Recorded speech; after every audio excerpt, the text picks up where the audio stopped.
Insanity. Doing the same thing over and over and expecting different results. Sergeant Be Safe here, and I'm stuck in the office. I'm stuck. You want to know why? I'll be completing reports for stolen vehicles. Yeah, that's right, stolen vehicles. I tell people all the time to lock their doors and put away their valuables. However, this continues to happen. Do you know that about approximately 95% of all auto thefts can be prevented? Here, let's go for a walk and I'll show you a few examples. Example number 1. You go to the store and you leave your car running. Little do you know that Chance Wilder's on the prowl. He sees your car running with the door unlocked, gets in it, and they're off! Have to start. Oh no! Frustrating. Let's move on to example number 2. You're at home and the car's parked for the day. But you feel safe and secure and believe this could never happen to me. And there's Rob You Blind going from car to car.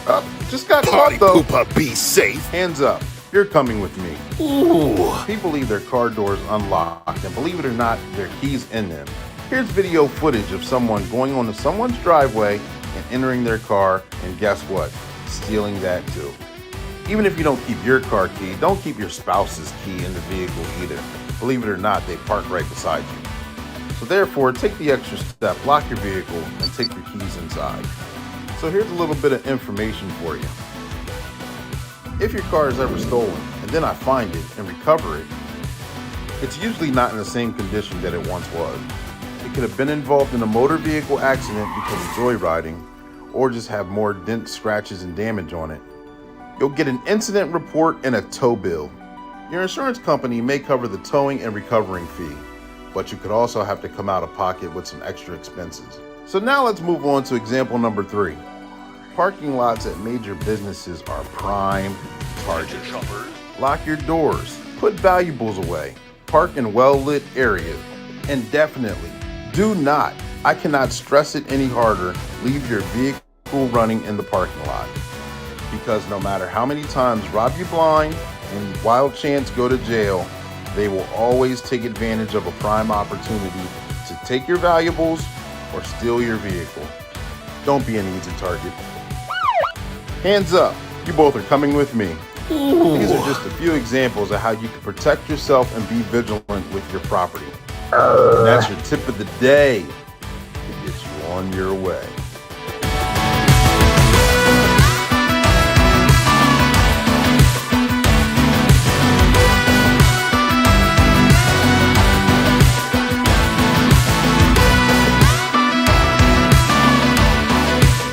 Subscribe now.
He is a son, a father, a brother, a law officer, an accomplished officer.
Ladies and gentlemen, boys and girls, thank you guys for tuning in. You are in the lab that is now called Black and Blue. We've been Black and Blue for over a year now, where we highlight individuals who are on the job of law enforcement, whether they're rookie, whether they're seasoned, whether they're retiree, and their experiences and things that they have going on right now. I'm your host, Coach Clee, your cop's cop. I'm your motivational speaker, your empowerment coach, your author, and your favorite baker's favorite baker. Thank you guys for tuning in. We got a great show ahead of us today. I got somebody very important backstage. We got him on at a great time because he's kind of under the weather, but he thought it not robbery for him to come on this podcast and share what he's got going on and share his experiences with us. And we'll get to that in a minute. We got to get a shout out to the sponsors that are on here.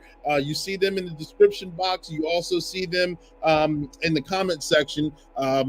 First and foremost, we got MG4 Tech. Merrick Green, he's on here. If you need anything done digitally, whether you have a podcast yourself, whether you have a website, whether you need content done, he's the guy to reach out to. The website's right there below. Check him out and check out some of his products that he's put out for other people. He does tremendous work. Also, a sponsor of the show, One Way Publishing. One Way Publishing, their motto is they can turn a mere thought and turn it into a book that's bought. Like you see behind me, there's a couple books that I wrote myself, and there's a couple books that other clients have come through the process with and got it done. They can take a mere thought and turn it into a book that's bought. That's tremendous. A lot of people want to get their information out there. A lot of people have great content, and that's one resource that you can use to get your content out there. Also, a sponsor, Sergeant Be Safe. You'll see a couple of these cartoon commercials still advocating for voice talents. If anyone wants a voice talent, use the website. Oh, it's not scrolling below. It'll be scrolling there in a minute. Use the website below, and it's also in the comment section. We will get that information out there. And this show is live. Okay, so if you have any questions, or you're just looking for a shout out, make sure you put your name and where you're from in the comment section, and we will give you that shout out that you're looking for. All right. If you have your questions, put them up on the comment section. They will be gotten to and acknowledged as well. But we got to give a shout out once again to the sponsor and one of the books that One Way Publishing has put forth. So stay tuned. Here comes Sergeant Be Safe.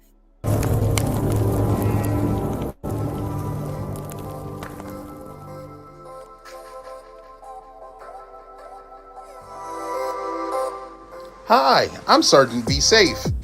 One Way Publishing is the sponsor for the podcast Black and Blue. And these books behind me are a few of the books that are on their website. Check out the latest one, The Lab Part 2. It just came out. It's a compilation of former guests that were on the show. But make sure you tune into the podcast. That way you can see cartoons of me giving out safety tips on how you can be safe. See for yourself. Go to the website, workwithclee.com.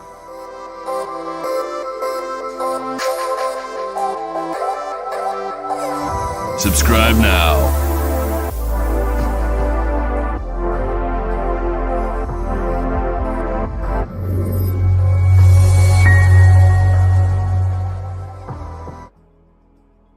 And you see the name below, Troy Smith. He hails from, correct me if I'm wrong, San Antonio, Texas. Currently a deputy chief over the support division of Bexar. Correct me if I'm wrong if I mispronounce that county. Constable Precinct number 4. He's got over 33 years of experience in law enforcement, and his website will be scrolling below, the winnerscircletactical.com, and I'll have that scrolling to check out many programs and many trainings that they have going on. But first and foremost, and last but not least, I will bring him to the stage. Sergeant Be Safe is going to welcome.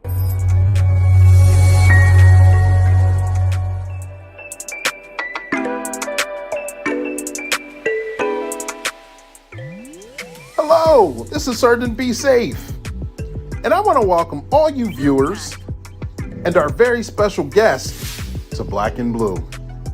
So get your questions ready and enjoy the show.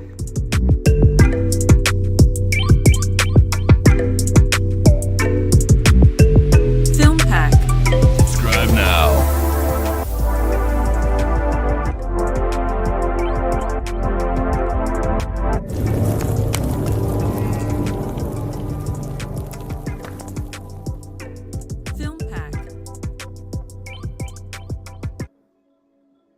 And without further ado, I'm going to bring him to the stage. Give me one moment, Troy. Let him pull him to the screen. Troy, are you there? I'm here, brother. I'm here. Welcome. Yeah. How you doing today? Man, I tell you what, I was sitting backstage and I was looking at all the stuff that had gone on in your world, man, and I was impressed. You know, Oh, and I thank saw that you follow your father's footsteps. Yep. Second Yeah. generation cop. Yes, I Same am. here.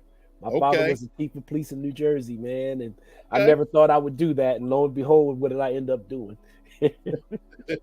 I understand. Trust me, I understand. I And get I it. don't regret it. I don't Yeah, regret it. I appreciate your service, and I appreciate the things you have done and the things that you are doing right now. We're going to jump into that. I'm gonna go ahead. Why don't you tell us a little bit about yourself? So those of you who are jumping on for the first time or don't know who Troy is, you know, it's a foundational question. He can explain a little bit about his background. Yeah, so I grew up in a small town in New Jersey called Pennsgrove, exit Mhm. one for you Jersey people. Uh, my father was the chief of police, and I always said I was never going to be like him. I wanted to be hard in the streets, me and my brother. And lo and behold, an old man told me one day when I was trying to play football, I walked away, I quit because everybody was telling me, you know, you should be a running back like your dad. He was so good and everything. And I didn't want to do nothing like him. Mhm. So I ended up walking away and quitting. And I was walking down the street and this old man told me I'm a quitter. He says, a quitter never wins and a winner never quits. Hmm. And he said, right now, son, you're a quitter. Hmm. He changed my life because he made me decide to go to college. I ended up going to Grambling State University. Mhm. And while I was there, man, I was watching this 12-year-old kid fly an airplane. And I wanted to do that. So I Wow. learned how to fly airplanes while I was there, man. Wow, And then when I got out of college, go ahead. No, I was just saying that was amazing. Yeah, it was a blessing, you know, because I realized doing that was showing me that there was nothing that I couldn't do if I didn't put my mind to it. Right. When you've heard all your life that you're never going to be anything, you know, you're probably going to be dead or in prison by the time you're 18, and you make it out. And my brother also made it out. He retired as a chief master sergeant in the military. And I laugh right now. And every time I go visit him or he comes here to visit me, we go out on the golf course and play around the golf. And I look at him. I said, man, look at us. Two knuckleheads from a small town in New Jersey that everybody said wasn't going to be nothing. We're out here playing golf. Amazing. So I was fortunate enough, you know, during my career that an opportunity presented itself here in San Antonio, Texas, to apply for the police department. And they had 3,500 people applying for 100 positions that day. Yeah. From all over the country. Yeah. And I felt like one of those positions was going to be mine. And actually took the test and ended up passing. And before I know it, almost a year later, I joined the police department. I was able to get on the PD and I was the class president, man. I was surprised. I'm competitive, very competitive. Mm-hmm. So once I started doing that, my first year I was involved in a shooting. Guy pulled a gun on me and I was involved in the shooting, and you know, I made it through that. And I realized that the community that I was serving, they didn't have much in their community. It was a lot of housing projects, and they started this new program called Park and Walk. So my partner and I, this guy that came out of class ahead of me, he and I ended up being partners, and he had been shot in the first year in a separate incident. And he and I joined up together as Park and Walk. We had to get out of the car in the housing projects and walk for 5 hours. It was a 10-hour shift. Wow. So we walked the whole 10 hours. The very first day, we caught some kids breaking windows. And I said, why are you guys doing that? They go, sir, ain't nothing to do out here. So the next day I brought a basketball to work. And we started the kids playing a little basketball. They had a little basketball court. We started a little basketball game. I went to the little mom and pop stores and says, hey, can y'all give me $50? And they probably thought it was a shakedown at first. Probably scared of the submission. Yeah.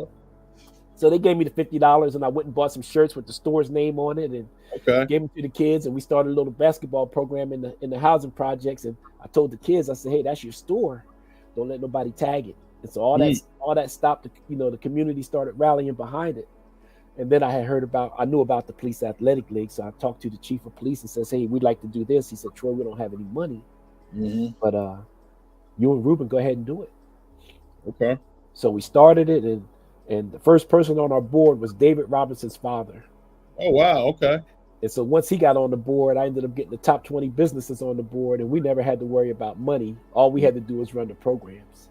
Okay. Did that for 7 years, and then after that, I decided it was time to go into I wanted to change up and went to special ops and thought I was going to be a SWAT operator, but ended up becoming a hostage negotiator. I heard about that. I had Yeah.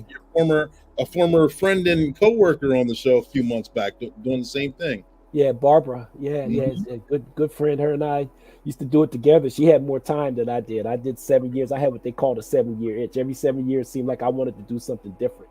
Uh-huh. So I did it for 7 years. Was involved in over 300 call-ups, and when I retired, I had done the talking on 278, and I had never lost a hostage situation. Oh, congratulations. And so, like I said, I'm competitive, bro. Competitive. So as time went on, I ended up going undercover. Barbara and I worked undercover together. We did a lot of stuff together. And then I finished my career assigned to the United States Marshal Service. Okay. I did that, and then I went in the private sector for a while. I thought that was going to be, the end all, tell all, be all. But, 5 years into it, I realized I'd rather be back in law enforcement, man, than the private sector. It's more cutthroat than it is in law enforcement. Wow. So I ended up going back, as a reserve deputy chief for the constable's office. It's called Bexar County. It's spelled crazy. And we actually have the first African-American female constable in Bexar County. Okay. So Well, thank you for the correction on the enunciation of the county. Yeah, no. So nobody gets it right, man. I didn't get it right when I first got here. So now that's a little bit about me. And during that process, something happened in Baltimore with Freddie Gray, when Freddie Gray was killed. And I had a nephew that was telling me about it, how many times he got stopped. And I figured, man, I have to go do something. So I went up to Baltimore in 2016, and me and another guy that I know, we ended up starting a program called Walk a Mile in My Shoes. Mm-hmm. And we went to a historically black college, Coppin State University. And on the 1-year anniversary of Freddie Gray's death, we had 350 community members. Oh, wow. Okay. 200 police officers, mostly white, and 200 black college students trained together for 3 days. It was an overwhelming success, man. I bet. Nobody expected it. The media came out when they realized that it wasn't negative or violent. Then they said it wasn't no story here. And I said, see, in that moment, I realized that if you're not showing negative stuff, it's not going to be newsworthy most of the time. Yeah. It gets passed by. I understand. Yeah, but we did it, and we were proud of that program, and we ended up bringing it back to San Antonio, and we're doing it here. We're actually working on trying to get it in 4 cities right now. Okay. Yeah, working with 4 cities, and I currently work for a company called the Black Swan Group. We're all former hostage negotiators. This guy that was a former FBI hostage negotiator, him and his son figured out a way to use these skills to work in the business world to help businesses negotiate contracts, and they brought us on board, and it's just been an overwhelming success, man. And so now they're willing to get behind what I'm doing. They said they want to get back to the community, so they're helping me stand it up in 4 different cities so that we can make a difference between the lives of police officers and the lives of the community. I think it's everybody's under stress and under pressure right now. Yeah, I believe that. And so you get filled with the negative, and neither side know what to do. So what we do is bring them together, make the police the community, make the community the police, so each side can see how they see them treat them. And then we have a difficult conversation. We sit down, have lunch, chop it up a little bit. They get to tell their side. Then we run them through scenarios, and they get to see how difficult it is. We don't just do scenarios that show the community how tough it is to be a police officer. We do scenarios that show police officers how tough it is to live in the community. Both and sides. when it gets done, both sides, both sides get a better understanding. And I hear the officers say all the time, man, these kids are just like my kids. And I hear the kids in the community saying, man, he remind me of my uncle. And then that relationship's built. That's good to have that positive interaction and that feedback. Yeah. I know when we were off stage, I told you a little story about my grandson. And he, they live in a rough neighborhood, man. And they would get stopped a lot by the police, and he got killed in an accident, a traffic accident, about 3 weeks ago. And my condolences. I appreciate it, man. And so I tell you what made me proud to have been a police officer for the San Antonio Police Department and have done Walk a Mile in My Shoes with the community is somebody called the police on him because they were sending balloons up in the air for his birthday, his 21st birthday. Mhm. And you know, there's haters. Yeah, yeah. So somebody called the police saying that they were being loud, and the video showed all they was doing was putting balloons up, letting balloons, releasing balloons in the air. So two officers came by, and normally it escalates. You know, the officers Mhm. are gonna get out the car, the community's hurt, you know, they're devastated because of my grandson, so they're not going to talk right to the police officers. The Right. police officers are going to get offended, it's going to escalate. It'd be a bad Well, day. Yeah. yeah. But my daughter, she said to the officer, she goes, look, my son died in a car accident, and we're just celebrating his 21st birthday. He would have been 21 today. Mhm. And the officers did something that showed me, man, that made me proud as can be to have been a San Antonio police officer. Oh yeah. They What's up? drove back down the street, and they came down the street with their lights and sirens on, and he came over to PA, and he said, Aaron, rest in peace. Nice. My daughter, her whole mindset changed in that moment, Mm-hmm. from being angry to being humbled by the respect that they showed her. Right. And they sent me the video. Okay. And I was so proud of that. I said, man, you know, if we could do more of that, let people realize that the community, we're here to serve them. Mm-hmm. And sometimes they're going to have a difficult time. If you could just show an ounce of kindness, you'll be amazed at how you become their police officers. Mm-hmm. All of a sudden, they were her officers. You know, if they have to go in the community next week and do something, she know that they're going to do the right thing. If they have to arrest somebody and it turns into a fight, she know that they're not doing it just because they can, but because that's what it led to. Right. And I said, these officers may not realize in that moment how valuable that little gesture was. Mm-hmm. But good news travels fast, bad news travels faster. Yeah. And for her to start telling the people in the community how those officers treated her in that moment, the community started realizing that all officers are not buttholes or negative. You know, in every profession, you got your good and your bad. Right. In the community, in the police departments, you have your good and your bad. And these officers, they just, man, they made me proud in that moment. And every day now I'm looking at that video. I'm going to find those two officers and I'm going to personally thank them. Okay. Nice. Yeah, I'm glad that she got to experience that positive interaction, because that gesture, like you said, which is probably a minute long in itself, is going to have a generational, lasting impression on a lot of people. Yeah. And you know, and I was just proud and amazed that those officers cared enough to do that in that moment. Something that didn't take much time at all. Mm-hmm. And they saw the balloons in the air, so they knew that that's all it was. Mm-hmm. And so, man, I'm very proud of those officers in that moment, and I'm going to find them and I'm going to let them. Gotcha. You went down a long list of wonderful, positive things that have happened, and the website scrolling below, winnercirclets.com. If you go to that website, does it explain some or most of the situations that you've explained, that you've discussed with us so far, or is there more to the website than we already know about? Yeah, no, on the website, if you go into the website, you'll see video of the community and the police training together. You'll hear their testimonies, not ours. You know, we always say it's easy for us to sit back and tell us, oh, how great we are, or how much better we are than a slice of bread. But it's a different thing when the community is saying that and when law enforcement is saying that. Because whenever we set up one of these training programs, both sides are nervous. You know, the officers are worried about they're going to just get, you know, cussed at and talked down to, and the community think that it's a setup, that they're going to get arrested, that they're trying to arrest them, and if they say anything out of line, everybody's going to get their panties in the wad or whatever. And then when they actually get in the room and have that conversation, they realize, man, that as long as you're not arguing and hollering at each other, people are listening to the other side. You may not agree with it, but you say, you know what, I'm willing to hear your side. And the community says it, and the police say it, and so I laugh about it because I see the scenarios we do and how the community, they realize how much more difficult it is than what they see. Right. Yeah. So when you set up these training situational scenarios, it's a safe zone. How often do you have these trainings? At least per month or a week or a year, or how often is that scheduled?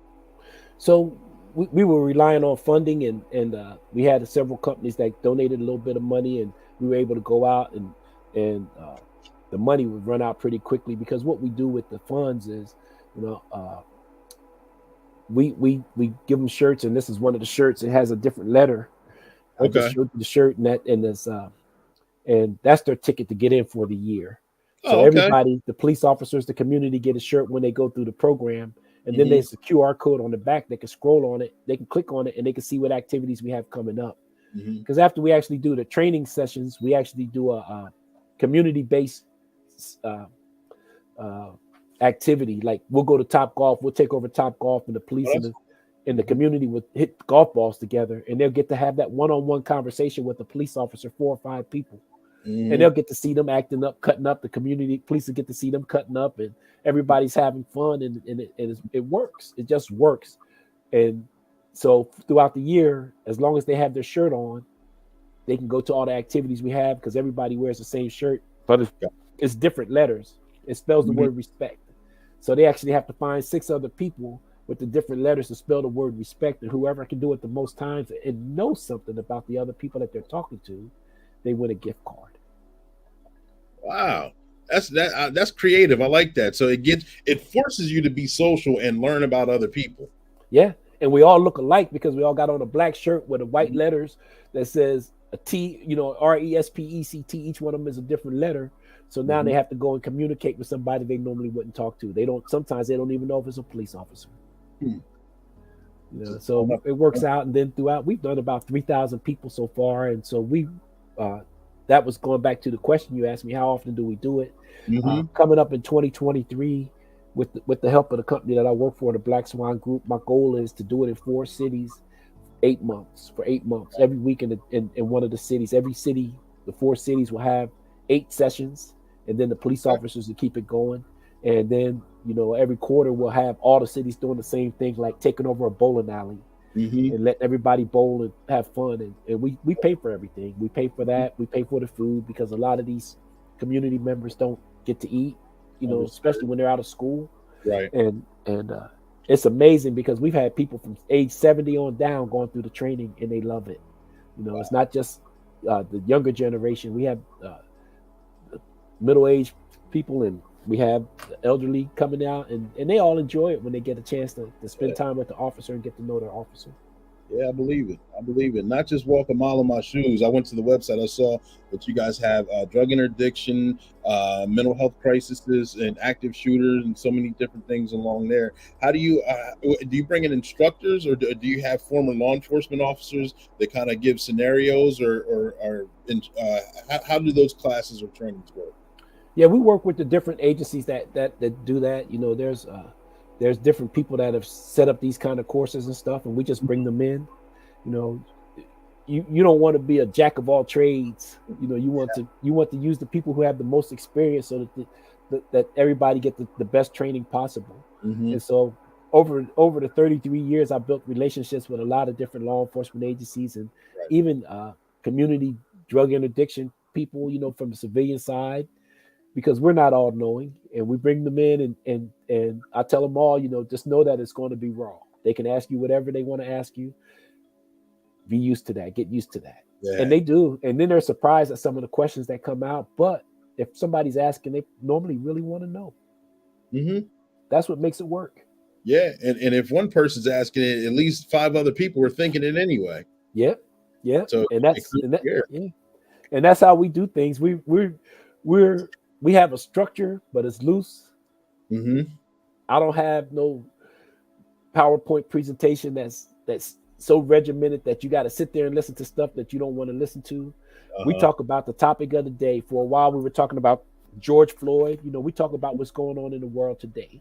Mm-hmm. I laughed because we had a scenario where this one young lady told me, she said, yeah, you cops just always, you get caught on camera, and then you want to try to make like, it really wasn't what it was. I said, it's not always what it is. And she goes, yeah, I knew you would say that. Now, if I could tell her that, and right away she's still, believing that this cop is saying that because he don't want to tell the truth. Right. So I have a smell machine. So I could make it smell like McDonald's, marijuana, whatever. So I go in this room and I make it smell like marijuana. I make her an officer, and I have a real officer as her cover, and everybody else in the classroom is the community. And we give them a cert pistol. Is all it is a laser, so we can see if they shoot, because they don't ever want to admit it if they shot. Right. But it's funny because the community, yes, you did. Yes, you did. You shot. We saw it. We saw it. And she goes, oh, I didn't even know, you know. And that's the intensity of it. So in this particular scenario, I had it smelling like weed, and we sent the officer to tell him, hey, you got to call for loud music. So she knocks on the door, and I just peek the door open a little bit. I go, yeah, what's up? And she goes, we got to call for loud music. I said, girl, ain't no loud music, officer. I said, that's me trying to get on American Idol. Woo-hoo! What is it? She goes, oh, Lord, you ain't going to make it on that show. I said, how you know? So she goes, what's that smell? I go, what smell? She said, it smells like skunk weed. I said, ain't no damn skunk in here. And everybody else recording, oh, look at it, dirty cop, dirty cop. They got their cell phones out, you know, she's getting pressured. And lo and behold, I keep the thing going. So she says, it smells like weed, marijuana. So I open the door, and I have some Febreze, and I'm spraying myself. I said, I don't smell nothing. So I said, matter of fact, this ain't even my room. I'm out of here. And I started to walk away, and the officer steps in front of me and says, sir, you can't leave right now. We need to get some ID. And she turns to the community, to us, and she says, can we do that? And the officer told her, he says, you better do that. Because he just told you this ain't his room. You got probable cause because it smells like marijuana. And what if you let him go and you don't get any information, and an hour later the homeowner comes home and says, somebody burglarized my house and took my jewelry and stuff, and you were there, you let him go and didn't get any information. Yeah. So she said, that's right. And she pushed me up against the wall, give me some ID. And I said, harassment, look at her. And so, you know, when we called timeout, I had everybody just show the video where she put her hands on me. You know? Yeah. And I said, see, I'm suing you. Look at you. You put your hands on me. And she goes, no, that's not what happened. I said, what do you mean? I said, the camera don't lie. She goes, yeah, but they can't smell the marijuana. They didn't hear that he said that he didn't live in that place. And I just smiled. And then she goes, now I understand. Yep. It sunk in right there. Yeah. It became real because she realized that not everything you see is always the way it is. But there's times when it is. I'm not trying to discount the fact that, you know, sometimes we do things that are wrong. In the blink of an eye, you can make a mistake. You know, own it. Yeah. Own it and move on. I think people respect you more when you own it versus trying to cover it up and lie about it. Yeah. I like the fact that you gave a scenario. You put everyday people in the situation to see how it fully unfolds, as opposed to seeing the 10-second clip of that. You're not there. You don't have all your senses involved. You just have the sense of sound and sight in the video, and for 10 seconds you see it and you get a reaction from that 10-second vehicle, as opposed to a real reaction on all the circumstances that took place leading up to that situation. Yeah, they live it. They actually live it. In that moment, they're living it. And I always ask them, I said, how did you feel? She goes, man, my heart was racing, you know, and you hear it, and you hear that. And so the officers normally will say, see, she did what we would have done. I said, hold on. I said, this is her first time. Y'all have had 6 months to a year's worth of practice training. So you're not comparing apples to apples. Right. So then I did a scenario for the community where I had two young black males on the ground. We're outside and they're wrestling and stuff, and the two women are sitting up on the porch, and they're like, kick his ass, and they get, you know, and the officer drew his weapon. He goes, show me your hands, and he's getting intense. And you know, he was the primary and the civilian was the cover, and they're recording. And I called timeout because it was getting so heated. I said, listen, just put your weapon away, and you know, he couldn't take his hand off his gun. Wow. So I let it go for 2 minutes, and then the two guys got up, and one kid said to the other one, man, next time I get to beat a rock. And he said, they were playing? I said, yeah, you just escalated it because they were playing. And then one of the girls says, oh, if it was serious, man, I ain't gonna let my man get beat. I'm gonna be taking my earrings off. I'm getting in to help, you know. And he started laughing because he realized that he didn't really know the community. Yep. And so they had that conversation, and he said, man, Troy, this is powerful. I said, this is how I save your lives and I save the community's lives, because now y'all get to know each other. And when you get there, they're going to speak to you. You're going to speak to them. You're going to find out what's going on, and both sides are going to be calmer because they know you. They want you to be their police officer. Oh yeah, yeah, yep. It's interesting you say that. I remember a similar scenario a few years ago at a bus stop where we got caught out there for kids fighting and doing certain things. And long story short, when we got there, it was just snowballs, and they were with their cell phones trying to do a rap video. So Yeah. they were just doing the background scenes for the actual rap video itself. And as soon as the bus came, everything went away. They got on the bus and went to school. Yeah. Yep. Jump in the rap video. Did I know it was already over? But yeah. I'd have told him, man, y'all got to give me my 15 minutes of fame.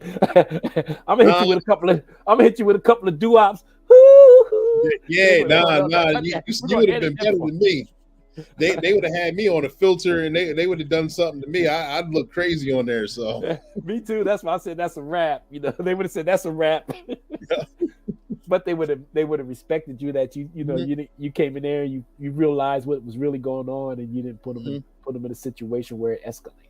Yep. Yeah. And that's where we gotta be, man.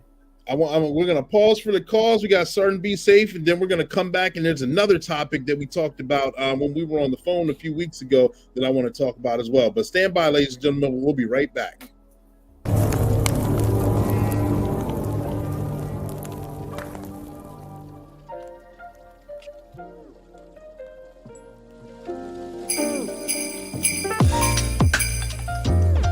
Yo!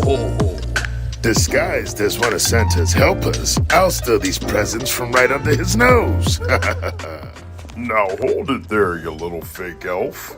Be safe. What are you doing here? I would have gotten away with this if it weren't for you. Sergeant Be Safe, you've been a very good boy this year. Hello, Santa and Rob You Blind. I knew you'd be in this area right about now. Ooh. Wow, this is perfect timing. This good family has just returned. It's always a good idea to keep your doors and windows locked when you're not home. Don't give Rob You Blind the advantage. There's very inexpensive cameras and security systems you can set up as well. Sergeant Be Safe, thank you for coming. We appreciate everything you do. Without you, this holiday season would be ruined. Wow, thank you, Sergeant Be Safe. You saved the day. You're welcome, and I'm happy to hear it. You guys enjoy the rest of the day. Santa, you have a safe trip back to the North Pole. Ooh. Party pooper, be safe. No gifts for you, Rob You Blind. You'll be put away this holiday season. Sergeant Be Safe wants you and your family to have a safe and enjoyable holiday season. And that's your tip of the day, to have a safe holiday. Merry Christmas. Oh, ho, ho, ho, ho, ho, ho.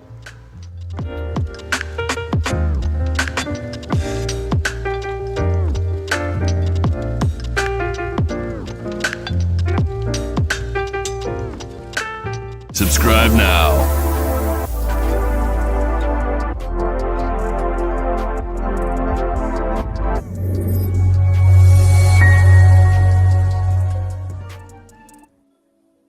All right, ladies and gentlemen, boys and girls, welcome back. Thank you guys for tuning in. We are on Black and Blue. We got Troy Smith right here, and we've been having a total fun and enlightening conversation on so many different scenarios, on his history, on being a police officer, and community engaging policing. That a situation that happened with his grandson and police officers on duty. We learned so much. Right now, I want to talk about, if you remember, when we were on the phone and had our intro, we talked about how you were traveling with a young man who was being deputized from multiple departments throughout this nation. Can you share anything about that experience? Yeah, his name is DJ Daniels, the VARJ. Okay. I met him when our constable, a good friend of mine who's a Christian man, that's a police officer from San Antonio PD, he had come across this young man, and the young man wanted to be sworn in as a police officer. Mm-hmm. So they found out that he had brain and spine cancer. Okay, sorry to hear that. So he's awesome, man. He's a powerful young man. He was in San Antonio, so they told our constable about it, and it just so happened I was coming back from teaching in Dallas. And I Okay. land, and and he's getting sworn in, and the constable goes, Troy, I have somebody I want you to meet. And I'm like, look, everything that's going on in Uvalde right now, and I'm going to head out there and see if we can help them out, if there's anything they need from us, and the families. And she goes, yeah. She goes, oh, by the way, one of our deputies, his brother just passed away, so can you get on that? I said, yeah. She goes, but I really need you to meet this person. And I was like, man, I don't need to meet nobody. But I went over there, and there's this little boy in a police uniform, and she swears him in and gives him credentials. Mm-hmm. So I said, where's his badge? She goes, I don't have a badge to give him. So I took the badge off that I had on my belt, and I gave it to him. I said, now you're a deputy chief. Wow. I said, so you're gonna have to carry yourself like that when you're out in public. And he goes, okay. He goes, I heard you have a program called Walk a Mile in My Shoes. Mm-hmm. I said, I do. He says, I would like to do that sometime. Well, I have a son-in-law who makes tennies. He was also with the precinct, the office, and he made him a pair of tennies with a badge on it and everything. And he does stuff for some of these NFL players and stuff. So he made a pair of shoes for this little boy. He was all excited. I bet. And then the kid says, I heard you can sing. I said, man, who's telling you all this stuff? So this is before I knew his story. So he says, on my day, he turned to his father. He says, on my day, I want him to sing. And I said, on your day? His dad said, you don't know his story? I go, no. He said, he's dying of cancer, brain and spine cancer. And I said, oh, wow. So I knelt down and I hugged him. He hugged me. He says, I love you. I said, I love you too, man. I said, I'm very proud of you. You're a very strong young man. And then I found out he had been sworn in by over 600 law enforcement agencies. Wow. 600. To date, it's over 670. Wow. So what I'm hoping to do is to try to get him sworn in all 50 states, and then calling the Guinness Book of World Records to see if that's a record. I'd love for him to get sworn in all 50 states. Well, I told you we do programs like Top Golf. We take the community Top Golf and the stuff. And so I had to go to Virginia to teach. So I called his dad and says, hey, can he come to San Antonio and take my place for Top Golf as one of the officers? He says, Troy, I wish he could, but he's going to be getting sworn in on that day. I said, okay. So I realized I had to go to New York a couple of weeks later. And I said, does he just want to get sworn in, or does he really want to do police work? He said, he really want to do police work. I said, okay, I'm going to fly y'all up to New York if your calendar allows it. He goes, yeah. I said, I'm going to take y'all to New York. And so he was thinking I was going to drive. They were going to drive, and they live in Houston. So I said, no, we're going to fly up. Well, a good friend of mine that's a chaplain up there, the chaplain, Reverend Terry Lee, he's in the Flatbush area in Brooklyn. Okay. And we met at a police officer's funeral, and he's doing a great thing. So he says, hey, Troy, we're getting ready to have our 25th anniversary, bridging the gap, So I said, well, I want to bring this young man. So lo and behold, he ended up making the young man the Grand Marshal. Oh, wow. And this kid had on his NYPD uniform. He's been sworn in by so many agencies, man. He had his NYPD uniform on, and you cannot believe how many people were running around, stopping everywhere just to get his picture. And he did something that reminded me, that life is short, and man, that you just got to live it to the fullest. We were walking, and there was this little boy who had Down syndrome, and his two sisters, and they were clinging to their mom, and the little boy was holding his hands like this. And this kid, DJ, walks up to him, man, with his NYPD uniform on and says, son, don't be afraid of us. If you need help, we're going to be here for you. And he's patting the kid on the back right now. He ain't no bigger than this kid, man. And so the kid hugs him.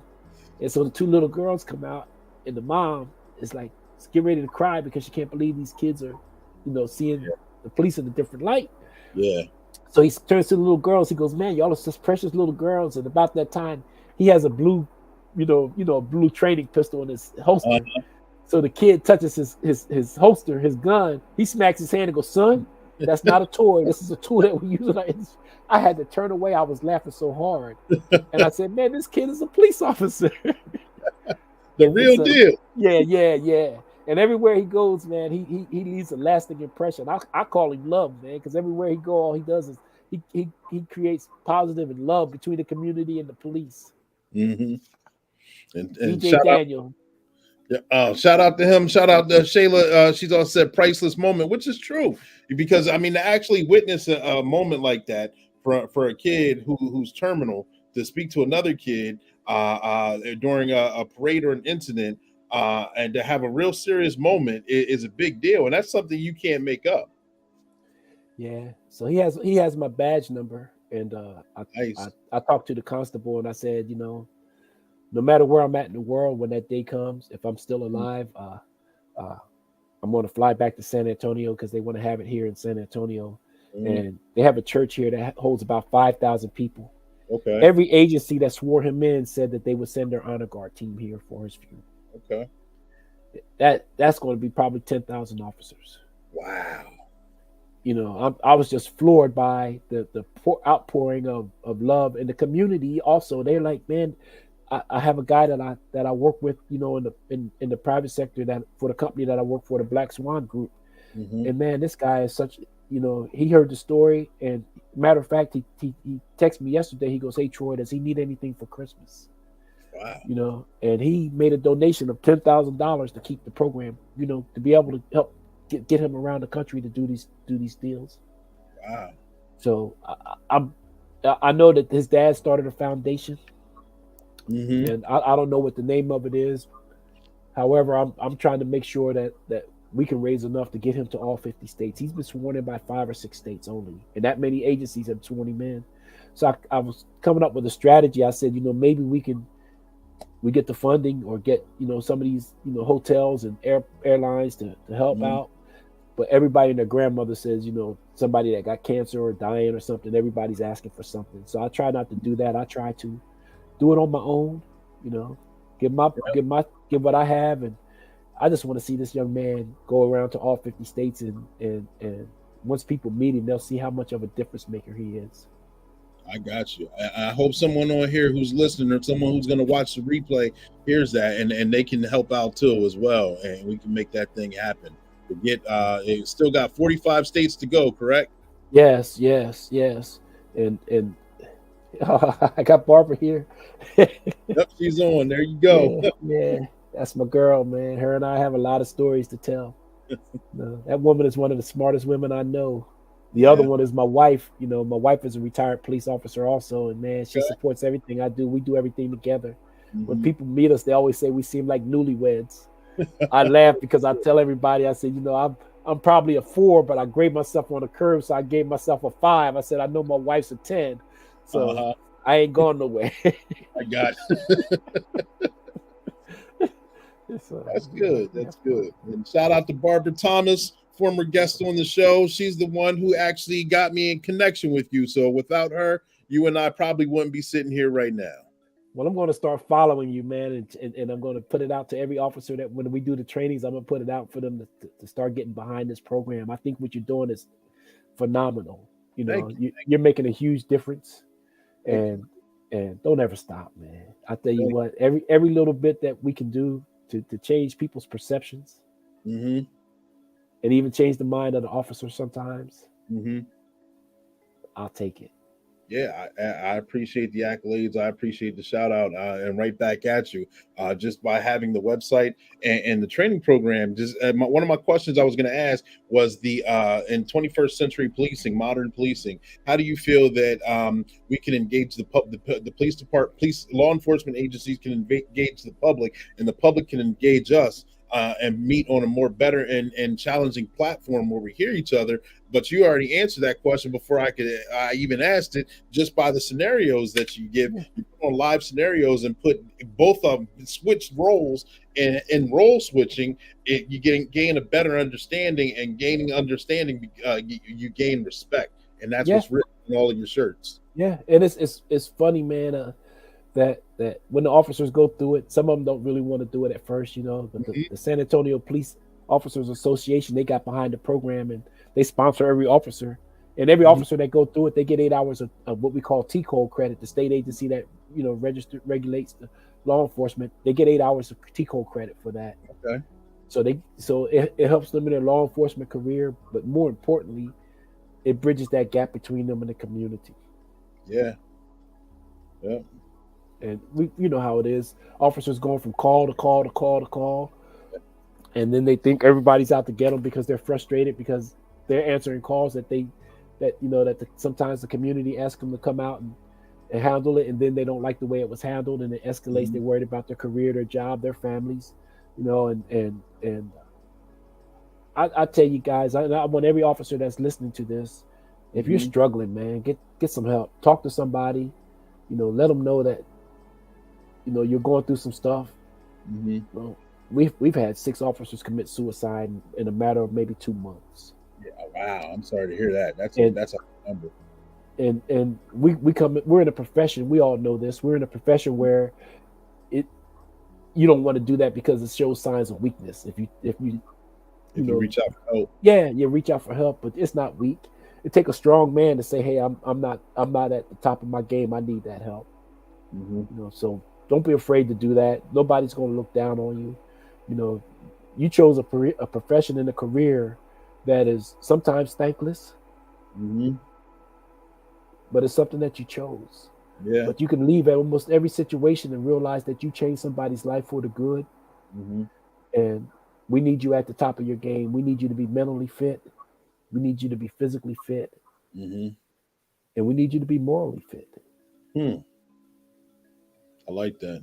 And that's absolutely true. I know here in Pennsylvania, and I'm pretty sure other states, I know we have a peer support system where if an officer is needing to reach out, you can reach out to someone who's actually on the job or was on the job, so you feel a little bit more safe and secure reaching out to someone who understands the process, who understands what it's like to actually live and see so much trauma and experience so many things. Like we say often on this platform, we deal with good people on their worst days, and we deal with bad people on their best days, and we're right there in the middle of that daily and constantly. So after a while, once you do this job for years and years and decades, you take in some of that stuff, and sometimes you got to find a way to unpack that book bag as you're trying to travel up that mountain so you can get to the top.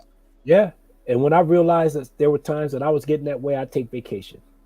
I get with my family, man. We take off. I had an RV, a motor coach, and we just travel. We just go out, spend the weekend, wouldn't talk about nothing work related. My kids got to see different states and have fun. I would assign each one of them a state. They had to, when we got to their state, they had to be the ambassador and tell us what was going on in their state. They couldn't eat McDonald's. We had to eat food native to the community. We ate a ton of Philly cheesesteaks, bro.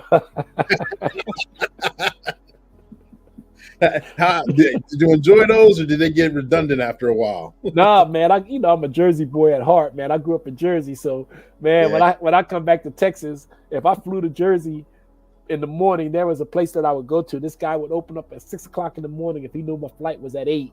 And he'd make me 20 Philly cheesesteaks. And back then we could bring them on the plane, man. And I had Philly cheesesteaks in a heat jacket pocket. And I would give the flight attendant some, man. I mean that they ate good, and I mean I couldn't get no sleep on that flight because they were always asking me if I needed something. So those Philly cheesesteaks went a long way. And as soon as I got home, the family members that didn't go with me, they didn't care about me. They cared about where's the cheesesteak.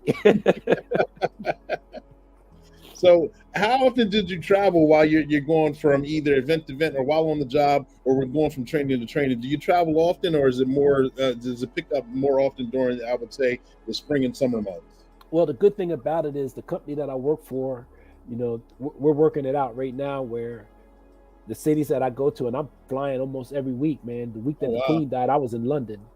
I got a chance to talk to the officers, and they said that if we can get that young man to London, they'll make him a police officer. They're swearing. Oh man, we definitely got to make that happen. Yeah. So like I said, I'm flying almost every week, and the company that I'm working for, they're figuring out a way where we can go into these communities, stand them up, and then if I'm in that community, we can go out and do an activity with them, and the officers can get trained on it and start growing their communities.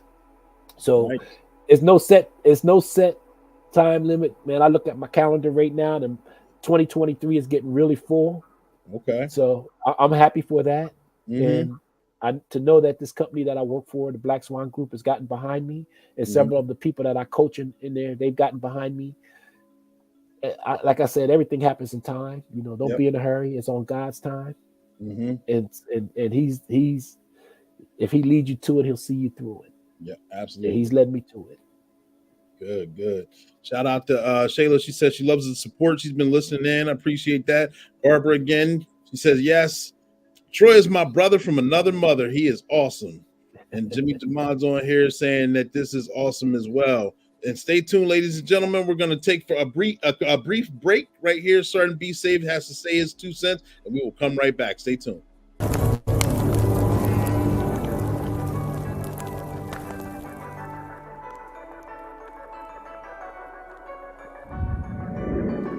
Well, you know it. The holiday season has begun. Here's a few tips that you should be aware of to stay safe. Online shopping and watch out for those fake websites that want to get your information and credit card numbers. There's scammers like Chance Wilder trying to hack into your computer. Online shopping goes up more than 50% this time of year. So keep a vigilant eye on your bank account, your computer, and any social media platform. Black Friday shopping is now here. Chance Wilder, I see you. Get out of here. If you're going out to stand in those long lines, make sure you lock your car. That's Sergeant B. Dress warm because it could be cold.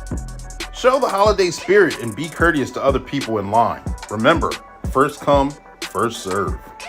Still keep a watchful eye for problems in line.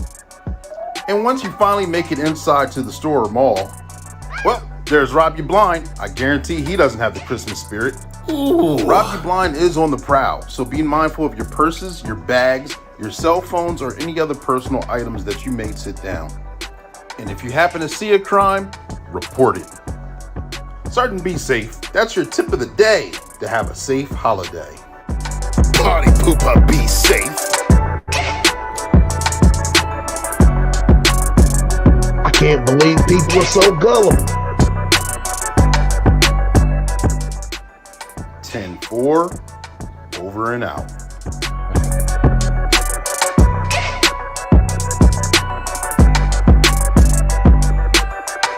Subscribe now.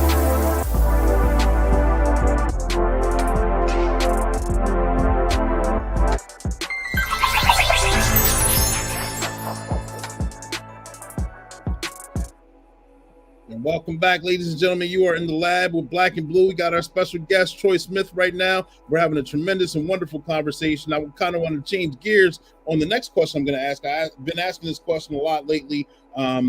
Basically, after the I guess you would say the new world after this COVID thing has happened, where a lot of agencies, including law enforcement and various agencies, are going through this problem with a hiring problem and a retention problem and a quiet quitting and so many different things. How do you think we as a nation and law enforcement community should take on this challenge on finding qualified applicants, recruiting them, retaining the seasoned officers that we have? How that is a huge challenge. What would you suggest that we take on this challenge and be successful? That's the $50,000 question right there. No, I know. If I had that answer, I'm sure I wouldn't be sitting here after this. I'll be having everybody donate to your channel, man. It's difficult. We all, people have been hit with something that they didn't expect. Right. They didn't realize the magnitude of it. Mm-hmm. And then the country has become so divided, man. Everybody's complaining about this, complaining about this. We used to be a nation where we worked together. We could be mad at each other, but it was just like me and you. If we were brothers, you and I could be mad at each other, Clee. But if somebody outside of the family said something, we're gonna rally around and protect us. I don't see that any longer. I see it's a us versus them or a me mentality.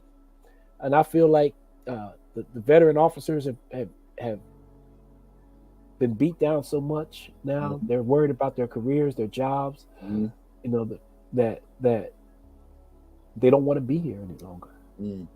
And one thing I found, and I was telling another officer this a couple of days ago, I said, we look at these young officers today and we said, man, they don't have a clue. Oh, yeah. But that's the same thing the people that came before us told us about us. So they fit in with the generation that's here now. And so we just have to trust that they're going to do things that mesh with that generation. It's a pendulum. The law enforcement swings from one side to the other. Yep. And it's doing the same thing again. We have to adapt. We have to adjust. And if we can do that, we'll be all right. Yeah, I agree. Like I say, this occupation and how we are viewed is very cyclic. I remember officers came on here and spoke about the Rodney King incident, which was similar to a lot of incidents that are going on now, where we were at the very bottom of the pit of despair, you might as well say, where we were just hated.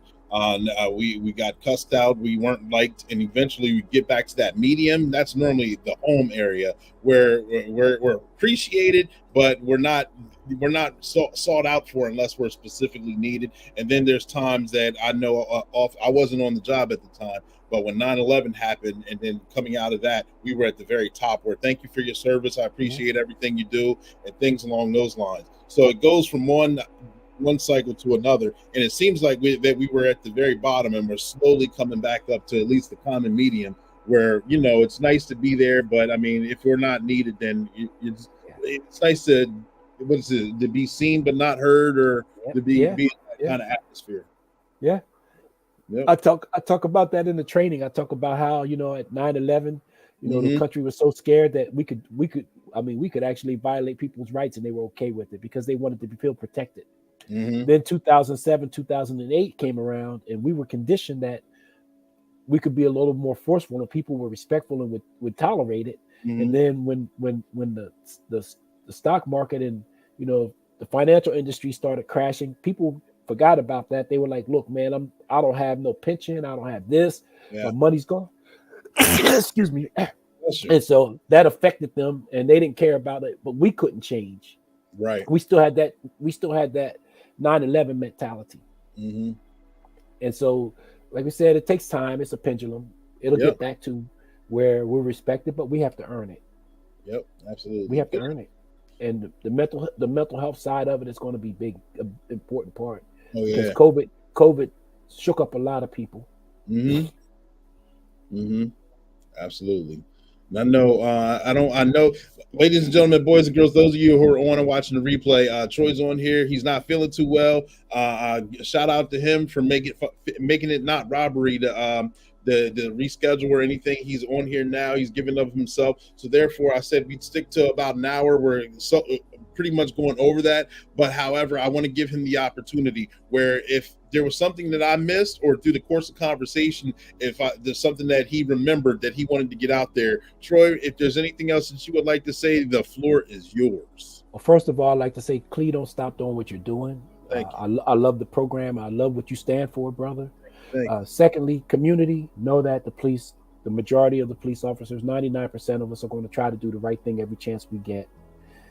Please know that the community wants you there. They don't want bad people in their community. They just want to feel like they've been heard and respected. Once you can do all of those things, we'll get back to where we really want to be, and we'll become one nation under God again. Absolutely. Good. I like that. And like Barbara said here, I'll put it back up on the screen from our other topic. You are appreciated until the problem is solved, and then you become invisible. Absolutely. And I'm okay with that. Yeah, I'm okay with that as well. Yep.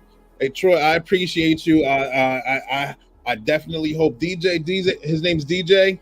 Yes, DeVar Daniels. Yep. Gotcha. DJ. I hope he can make every 50 state and get deputized. I hope he lives a very long and prosperous life. And I think I want good things to happen. I especially want you to flourish. I enjoyed talking to you. I want to watch you and your agencies rise as well. If there's anything that we here at Black and Blue can do, feel free to don't hesitate to reach out and let us know. We'll do the best we can and make that thing happen. Well, when we go to one of these cities that we're going to stand up. I'm going to invite you out to come and be a part of it. Okay. Well, maybe Absolutely. We could, do a live stream on a Thursday or something, and let the community be a part of making a difference. Yeah, thanks, we'll definitely make that happen. Yeah.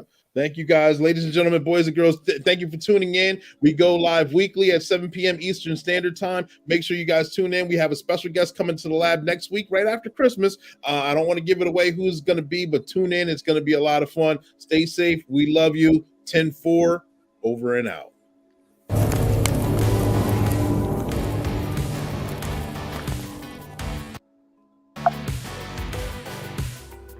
Insanity. Doing the same thing over and over and expecting different results. Sergeant Be Safe here, and I'm stuck in the office. I'm stuck. You want to know why? I'll be completing reports for stolen vehicles. Yeah, that's right, stolen vehicles. I tell people all the time to lock their doors and put away their valuables. However, this continues to happen. Do you know that about approximately 95% of all auto thefts can be prevented? Here, let's go for a walk and I'll show you a few examples. Example number 1. You go to the store and you leave your car running. Little do you know that Chance Wilder's on the prowl. He sees your car running with the door unlocked, gets in it, And they're off! At the start. Oh no! frustrating. Let's move on to example number 2. You're at home and the car's parked for the day. But you feel safe and secure and believe this could never happen to me. And there's Rob You Blind going from car to car. Just got Party caught though. pooper, be safe. Hands up. You're coming with me. People leave their car doors unlocked, and believe it or not, their keys in them. Here's video footage of someone going onto someone's driveway and entering their car, and guess what? Stealing that too. Even if you don't keep your car key, don't keep your spouse's key in the vehicle either. Believe it or not, they park right beside you. So therefore, take the extra step, lock your vehicle, and take your keys inside. So here's a little bit of information for you. If your car is ever stolen, and then I find it and recover it, it's usually not in the same condition that it once was. It could have been involved in a motor vehicle accident because of joyriding, or just have more dents, scratches, and damage on it. You'll get an incident report and a tow bill.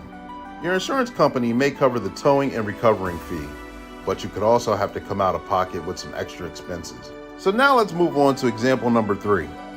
Parking lots at major businesses are prime targets. Lock your doors, put valuables away, park in well-lit areas, and definitely do not, I cannot stress it any harder, leave your vehicle running in the parking lot. Because no matter how many times Rob You Blind and Wild Chance go to jail, they will always take advantage of a prime opportunity to take your valuables or steal your vehicle. Don't be an easy target. Hands up, you both are coming with me. These are just a few examples of how you can protect yourself and be vigilant with your property. And that's your tip of the day to get you on your way.